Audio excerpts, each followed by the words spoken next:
and gentlemen, happy new year. And a new year, new defensive coordinator. The LSU Tigers get Matt out of the house as they fire their whole defensive staff. Guys, what do we think, man? I know Mike has been celebrating over this decision, but Zach, you cover the team. What are your thoughts? Yeah, I mean, I know like a lot of people kind of who thought they were on the inside but aren't really on the inside thought that they were going to retain him. And to me, it was just a matter of time, to be honest. A lot of people are sitting there speculating that video of Mekhi Wingo or other social media things were ultimately the deciding factor in firing Matt House, and it's just simply not the case. This was a thing where What was that video? The one that Jacques posted, man, of freaking Mekhi Wingo and Matt House having this weird altercation, not even altercation, but just Mekhi Wingo kind of just like brushing him off, basically not even talking to him. And a lot of people were sitting back and just saying like, oh, that was like the tipping point. And it's like, no, like there were so many like things that led up to this point, maybe being a not even top 100 defense. Like, could you think about that? And my thing is, look, like people are thinking that this was a decision that came in the last couple of days. And it's just like, no, not at all. This is a $3.7 million buyout. Like, this is a decision that has been prepared for a long time. And obviously there have been other defensive coordinator replacements on the back burner for a while here. So look, it is what it is. It needed to happen. And cleaning house is the perfect situation here for this defense. It's abysmal.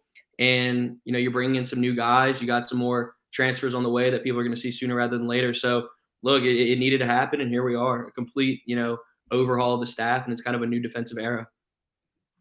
Mike?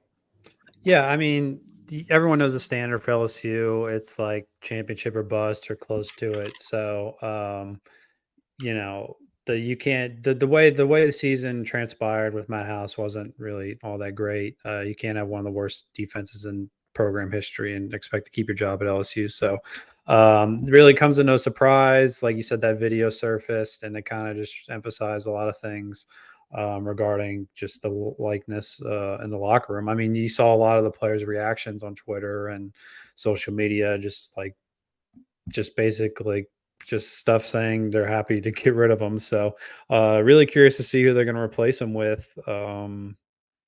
There's really not much to say on the fact that he just didn't have a great year. So, I mean, LSU proved that they're willing to win. They're going to buy out $5-6 million worth of buyouts. So they're not messing around. Scott Woodward, you have to have your full trust in him at this point. So curious to see who they hire. Before we go to the game, Zach, who are your favorites to be the defense coordinator? Mine's Blake Baker, but it has to be Blake Baker. I feel like for the most part, that's the name that's been surfacing for quite, not even quite some time. The last, let's say, 24 to 36 hours. So, that's the guy. There's Louisiana ties. Obviously, he's a Tulane grad. His wife was an all SEC soccer player at LSU. So there are significant ties to Louisiana. I mean, I'd love to see Blake Baker be the guy. You're going to see other names potentially surface, like Lance Guidry, defensive coordinator at Miami. There's the NC State defensive coordinator. That is a name that some people have been talking about too. But Blake Baker is the guy that they're honing in on right now. And, he signed an extension with Missouri in December, but I don't think it was one that was passed by the board just yet. So I'm not quite sure his buyout would be too significant. So I think Blake Baker is going to be the guy they're going to continue to lock in on and see what can go from there. But I'm not sure they're putting all their eggs in one basket just yet. They might have a couple different guys that they're looking towards. But I think that could potentially be your guy, like you were saying. Same situation kind of like with Denbrock, right? Where Denbrock had an extension, but the board didn't pass it, right? Correct, yeah. So let's talk about the bowl game a little bit here. So my impressions, I'm a football nerd. When I watch football, I watch it a little bit differently. I like watching the pre-snap reads. I like watching how you line up. I like watching the control of the offense. And God damn it, I was so impressed by Nussmeier. I'm not even talking about his play. I'm not even talking about his gunslinging. I'm talking about getting guys from the one end of the field, changing plays, and then having the presence to know when the snap count is going low to 1, 2. Hey, I need to hike the ball. Not calling timeouts, not freaking out, being calm, poised, getting your guys line out. On Sundays, I see people struggle with that. I see quarterbacks struggle on Sundays, getting guys lined up, without getting a penalty for illegal formation and constantly having to call timeouts when play clock is going to 0. Nuss had full control of the offense, got guys lined up, had the presence in time, and then executed it, especially in the second half. Very impressed by Garrett Nussmeier in the bowl game. Mike, you want to go first? Yeah. I was just like, look, obviously Nussmeier was the center of attention for that game to see, I don't know if that game really determined his status moving forward as a team starter or not, but you wanted to see things, positive signs from him. And you most certainly did. Like you said, biggest takeaway I saw was poise. He didn't freak out. He made the correct throws. I think, he's got a big arm. I think he's kind of a wild card at times. I think he's going to sail a lot of throws. I think LSU fans should get used to that, but at the same time, I think it comes with the territory with a guy like that. So, I think if he progresses even 5%, 10% over the offseason, I think it's going to make a world of difference. He's going to have a good offensive line. I mean, just going through the receivers in your head next year, it's pretty insane how loaded they are. They don't have that Malik Neighbors or Brian Thomas, but they got those second-tier guys like the Kyron Laces, the Xavier Thomases. Chris Hilton looked pretty good. You'd really hope he takes another step for next year. Sheldon Stampson will probably do something or progress rather. So they're gonna be loaded at receiver. A lot of young, unproven guys, some veteran guys.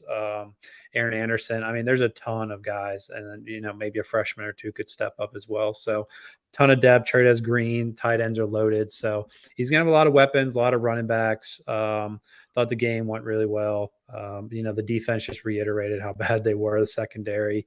Just the safety play was terrible. Corners like C+, C- at best. So yeah, I mean, it reinforced a lot of things, and I thought it went really well for the future of LSU. One point though, I want to disagree with Mike. Nussmeier won himself the job against Wisconsin. That was a good defense he played. Really good defense. I thought the game coming into the game, I was like, okay, Wisconsin's defense is good. Their offense is fucking atrocious. 22 points per game. They can't score against anybody. And it turns into a shootout. So the way Nuss played, I was like, damn, all right. Well, it was kind of Nussmeier's job to lose. So like AJ Swan, I don't really think possesses a threat. And then Ricky Collins, I don't really think possesses much of a threat. So and then Colin Hurley's like 12 years old, so I don't think he possesses a total threat with that. So it was Nussmeier's job to lose, and I think it just gave him a lot of confidence moving forward in the next season, which I think was the most important. So, Zach. Yeah, no, I mean, I think Nussmeier played fantastic. Like Corey was really saying, the pre-snap reads and everything was extremely impressive. He knew the offense like a seasoned vet. He looked fantastic out there. And then also kind of hitting back on what Corey said too. I mean, look, Wisconsin offense is abysmal. I mean, it's not very talented. And then you have this LSU defense keeping it a shootout. You look at the Wisconsin offense, and they couldn't finish a kid's meal all season. And now you have them against LSU, and I mean, you have them cooking. So look, Nussmeier kind of had to see what Jaden Daniels dealt with all season, where your defense let you down time and time again, and then you have to pick up the slack on offense, and he did just that. So moving forward, I really think he's going to be, again, Mike, completely agree with what you say. He's going to have some throws where he, sails them. He's not going to be perfect. It's going to take time. But the weapons that he has is going to be so significant. You got Xavier Thomas out of the portal. You're likely going to add another portal receiver as well. You have Kyron Lacy coming back. Sheldon Sampson, to me, has improved drastically over this one fall in a big way. And then, you have a bunch of other threats like Kamorian Pimpton at the tight end position, I think, can take that next step. Mason Taylor's a receiving threat. I mean, you have so many guys on this offense that are going to be so just – his arsenal is so deep. And then, like Mike, you said too, the offensive line is fantastic. So, yeah, Nussmeier looked great. He's set up for success. I'm really excited to see if he can take that next step this spring and kind of carry that success from the bowl game, in the spring ball in March. Yeah, I mean, LSU's roster, there's so many guys that need to take that next step. And if a lot of those guys do take that next step, like this team is going to be really, really, really dangerous. So that's why I think that this defensive coordinator hire is so damn important. And like, obviously it's a casual take, like no shit. Like it's the defensive coordinator. He's going to be your rock. Like obviously it's an important hire, but from a player development perspective, like your defense is going to be pretty damn raw. There are some players that are going to need some retooling and some work. Ashton Stamps is a fantastic cornerback. Javian Toviano is a great hybrid in the defensive backfield. Like, you have guys who have the chance to take that next step and be extremely important next year. And that's why I think you have to nail this defensive coordinator hire and then see what he wants to do with his other secondary positions, like cornerbacks coach, safeties coach, defensive line coach. I mean, you're retooling and revamping that entire spot. So, Mike, I mean, you're right. It's raw, but the guys, if they can take that next step, it's going to be ridiculous. It's going to be ridiculous. Are you hearing anything about Corey Raymond coming back? And that kind of like it's kind of an open secret right now, or what's going on? I mean, obviously he's like a candidate. If you want to say the leading candidate, you could certainly say that. But there are some hurdles that need to get jumped before he gets the job. Obviously, he's an elite recruiter, and everybody knows that. He's fantastic at locking down the South. He's fantastic in that regard. But his last season on staff, that secondary was trash. So people might sit back and question his player development skills. So I think he needs to sit down, have a plan, talk to Brian Kelly. Obviously, you make that defensive coordinator hire first, and I would assume that that's made, within the next couple of days. Wink, wink. I think that's done pretty soon. And then you look at somebody like Corey Raymond and move on from there. So, I think that's certainly a leading candidate, but there's going to be other guys in the field as well. What about OC? I think at offensive coordinator, I think Joe Sloan could really be your guy. I think they could go in-house and do that with him. I know that there's a lot of impressive candidates out there that you can go and, make a case for, but look, Joe Sloan's an elite recruiter. The recruits love him. The players love him. The staff loves him. Everybody loves him. And you could do a co-OC with Cortez, but I really don't envision that happening. I think you're going to have to be, you're going to be pushing to keep Cortez on your staff. I think other big programs like Alabama are going to be pushing for Cortez. So you got to make sure to keep Cortez happy. And then I think if you want to go on ahead and fill that OC spot, I would love to see, Joe Sloan take over the reins right there, because he's so loved by this program and the recruits. And I think it would just kind of, like be a guy who carries the torch, to be honest. I wouldn't be surprised if they went out of house for that hire, but I really like where, Joe Sloan could sit with that. One thing, kind of a good segue. So Joe Sloan is obviously Bryce Underwood's recruiting guy. Lead recruiter, yeah. What's the latest with Bryce Underwood you're hearing?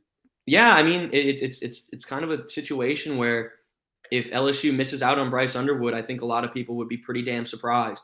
Everything that I've kind of heard and everything that I'm kind of, feeling out here points in the direction that Bryce Underwood commits to LSU on Saturday. I'm going to put in a little prediction probably tomorrow night just to say that I think it's going to be done. And if you get Bryce Underwood, you're sitting there with the number one quarterback, the number one wide receiver, and the number one running back, all in the 2025 class, with a 4-star linebacker in Keelan Moses, who is going to be a big recruiter for this team. Dog. And he's an absolute freaking stud. So look, I mean, you got all the talent in the world. That 2025 class is a program-changing class. That's going to be the one that moves the needle. That's why, in my opinion, you have to keep Joe Sloan happy. And I'm not going to say you hire him as your OC just to keep him happy, but goddamn, I mean, this is a guy who I think you have to keep on staff. Another program's going to poach him and want him as their OC. So you might as well get it done. But yeah, man, I think that Bryce Underwood thing, I'd be pretty surprised if he went somewhere else. I really like LSU's chances here. Michigan is always in the cards, even though they already took a 2025 quarterback.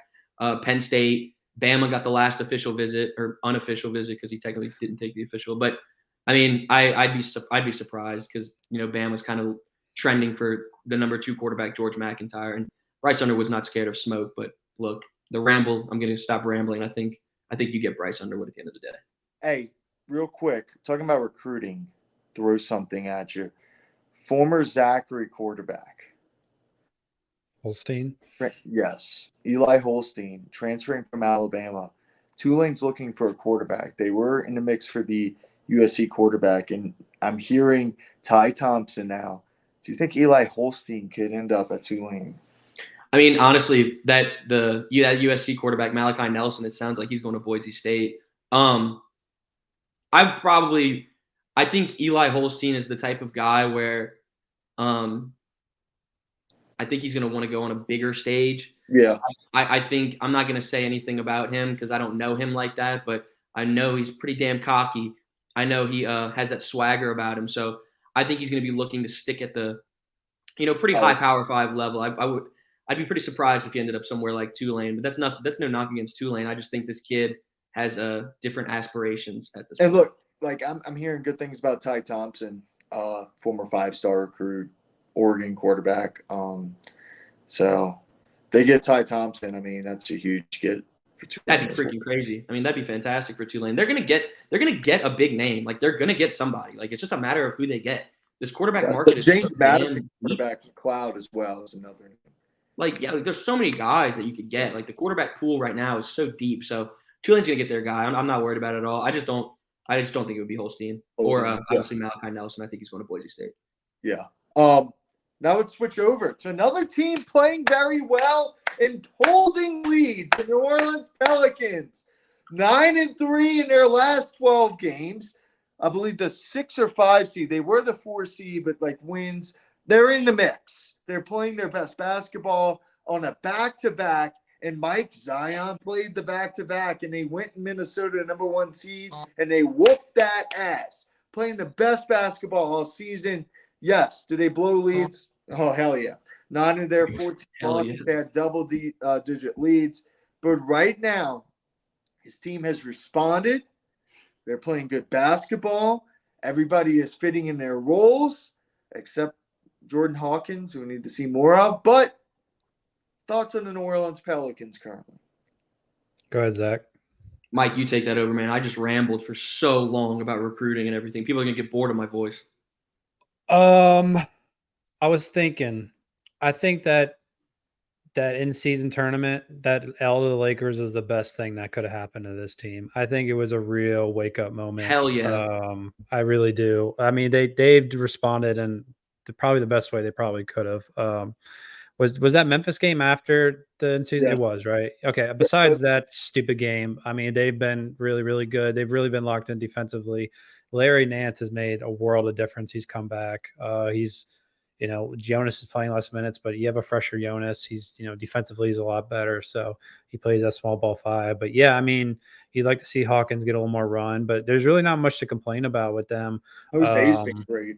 Jose's been a different player. I mean, some of the spark that the bench gives you at times could really carries over. So no, they've been impressive. There's really not much to complain about besides just blowing leads randomly. But what are they right now? Like the 4th seed. So they got a really big game tomorrow night against the Clippers. I think it'll say a lot. So they seem to be a better team at home. No, it's been fun. I'm just waiting for the random injury to pop up. That's all. Yeah, I mean, they've been healthy, and like you're sitting here, and I kind of thought about it. I went through it. They have 3 players averaging around 20, and I don't think any of them are going to make the All-Star team. I mean, who deserves it besides Zion? I think Ingram deserves it more than Zion. You think? I think you're not the biggest Ingram guy, though. I'm not, but I'm letting you know. Yeah, Zion's hasn't been a bad player this year, but he's not been. Seems like he's like 90% of what Zion usually is. Yeah. Zion usually is. So. Well, I hope he's 100% by March and April. You know what I'm saying? I'm okay with him being 90% right now, but let's ramp it up March and April. Dude, the rest of January is a freaking gauntlet. It is. Yeah. That schedule is tough. Well, that was to my point. Like, that was my next thing. Like, obviously, for the Pelicans, I watch as much as I can. And they've been beating up on decent teams, but now I feel like you're about to see the true test over the next couple of weeks, where now you're going to get the full load of this team. So I think this is where you figure out, who your go-to guys are, who's going to show up when the lights are brightest, in my opinion. So I think these next 3 weeks are going to be super telling. Mm-hmm.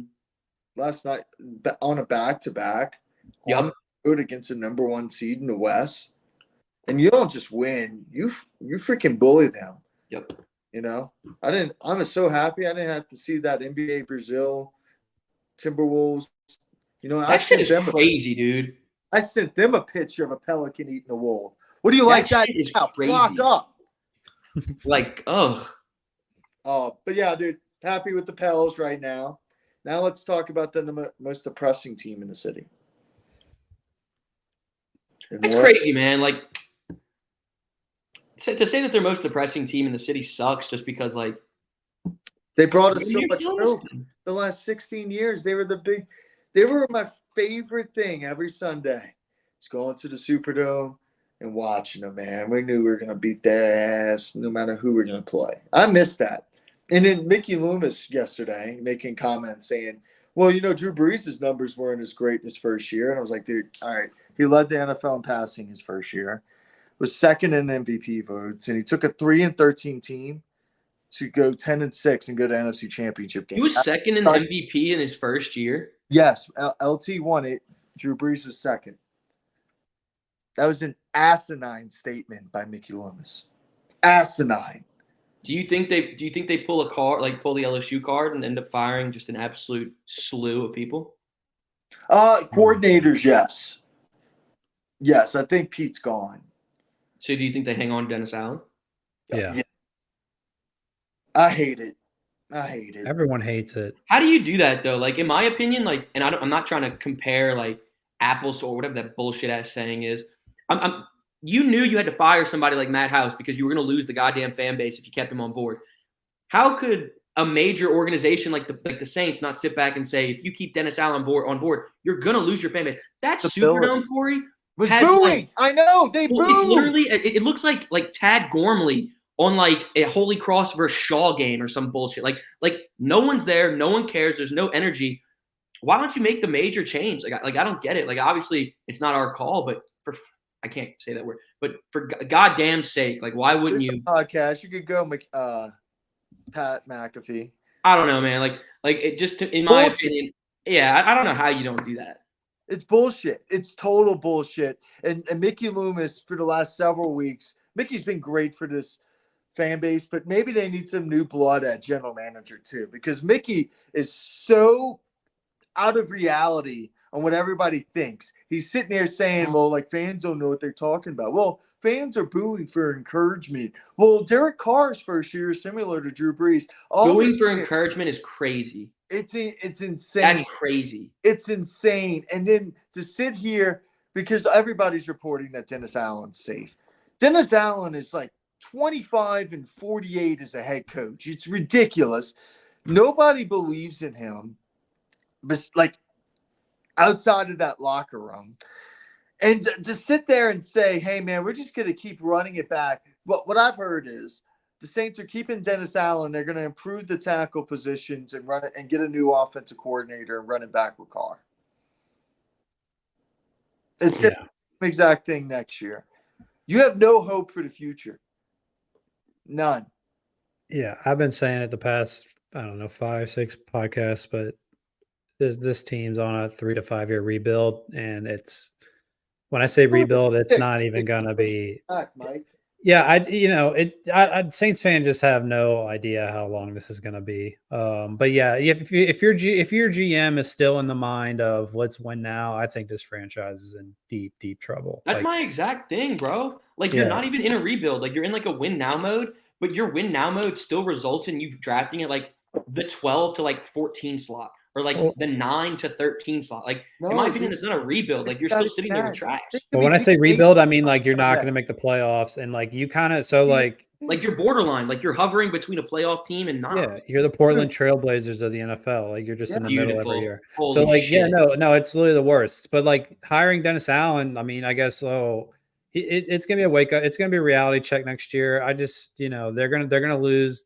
I mean, I don't even know what the Vegas would put their over under at games won next year because it's obviously a lot harder schedule, aging roster. They're not gonna be able to really sign any major free agents.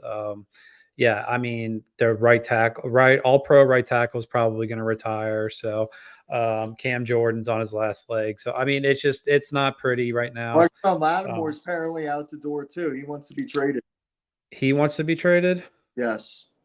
I mean, I'd do it. I don't see why not. I was kind of thinking. Look, to me, we went 10 years with terrible cornerbacks.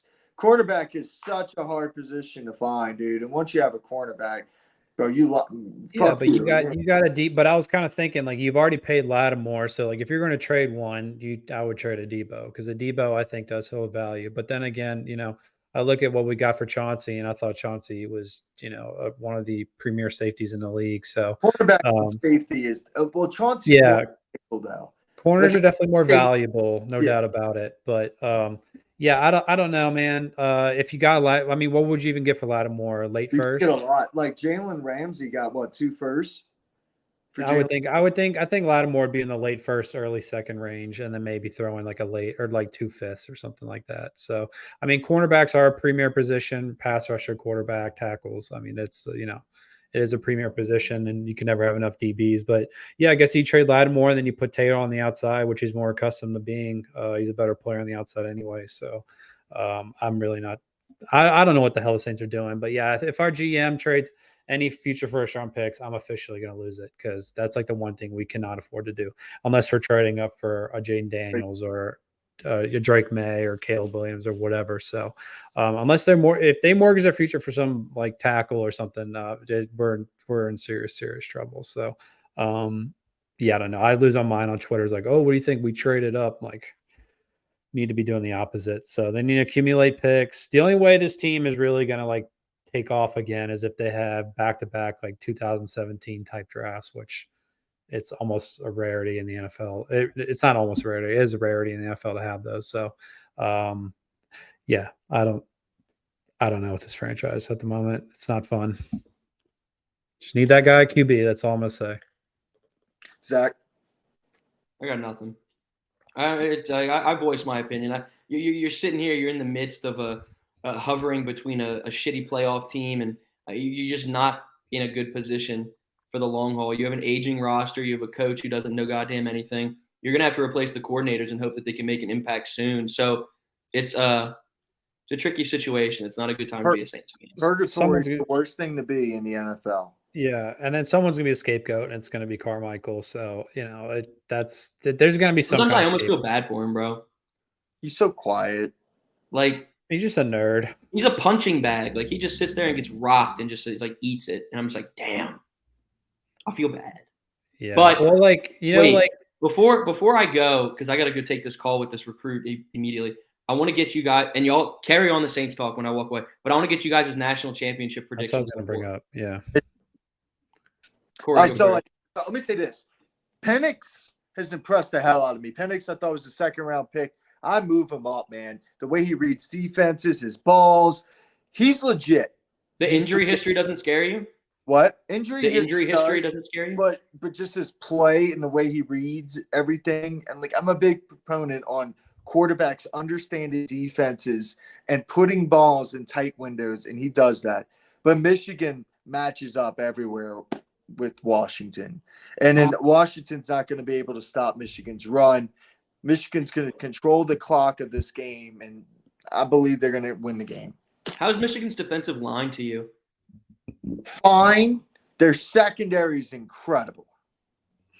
Dude, I was watching Michigan's defense, Zach, and I was like, damn, that's how LSU used to play. Like, well, my thing is, like, obviously, like, you have a Joe Moore winner offensive line with Washington. I haven't really gotten a chance to look at Michigan's defensive line at all, so I don't know how the game in the trenches is going to be handled. But like you said, dude, hold their own with Michigan's secondary is fucking insane. Like, dude, watching them fly sideline to sideline, playing straight man, the safeties are playing like corner. I'm like, holy shit, this reminds me of prime LSU 2016-17, Patrick Peterson, Devin White, Jamal Adams. Give me a score prediction, both of y'all, really quickly, because I'm about to have to jump off. All right, 28-24 Michigan. Dude, that's what I was gonna say. I think Michigan's gonna game manage this and trying to control the clock. That's my prediction. But I just don't see Washington Huskies 2024 champion banner. That's like thank you. It doesn't move me. It doesn't. Yeah, I just can't see it in my mind. I want to pick Washington, but I just can't see it in my mind. So maybe I think would be good for college football parity. Yeah, I'm a Penix guy, but yeah, I think Michigan comes away with it. Understood. I'm on the same page as you guys. To be honest, that's all we have for this podcast. To be honest, this is it. That's it. Y'all need to do best bets or something. Hey, LSU basketball doing pretty good, but hey, Colorado a little bit better right now. Talk about it. I'm gonna catch you guys in a little bit. All right, bro. Okay. Appreciate you, Zach. All right, Mike. Anything else? Wait. So, So, what do you think? What do you think the game's going to be like for the national championship? Like, I really do think it's Michigan controlling the line of scrimmage on both sides of the ball. Penix is going to keep them in it, but the Michigan secondary is so good, dude. Like, I just look across the board, right? I think Washington has the areas on two things. They have the receivers, better receiving core than Michigan, have a better quarterback than Michigan. But Michigan's can control the line of scrimmage. Their secondary, I think, can compete against Washington's receivers. And then I don't see a way Washington can stop Michigan's run game. Do you think Harbaugh leaves for the NFL no matter That's what? a big thing. I don't know, man. Like, there's every year we asking this question too.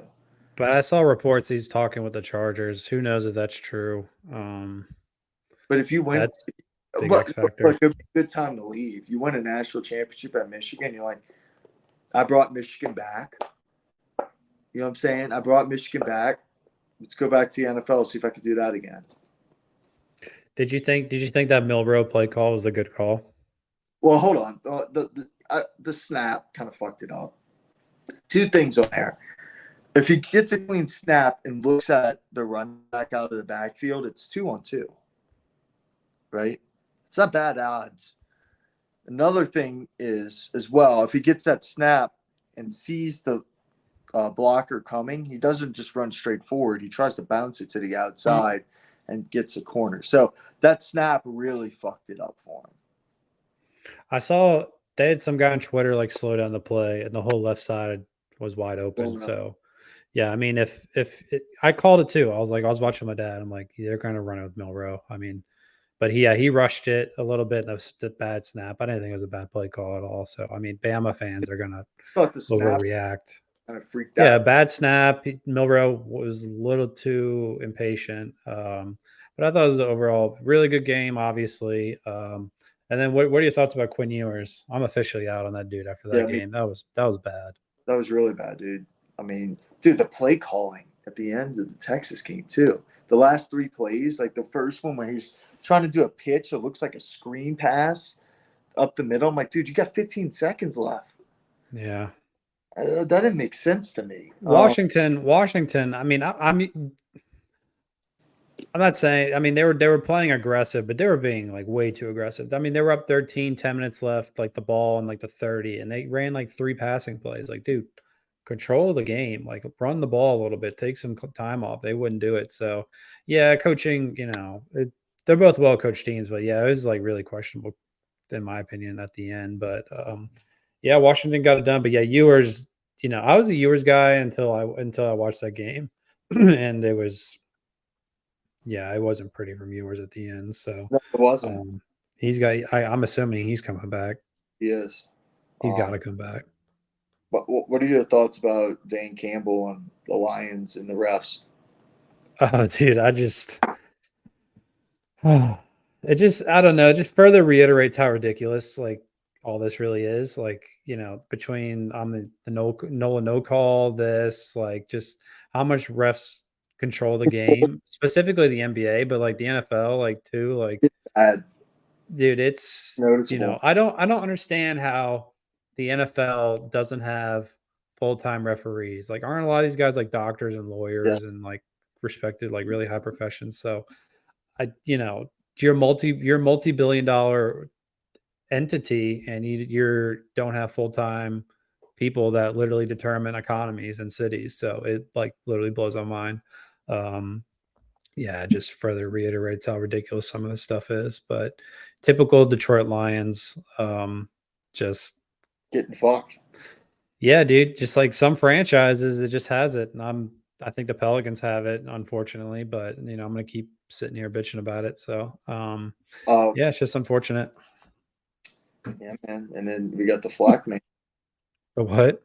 The Flack man to the Super Bowl, huh? Maybe.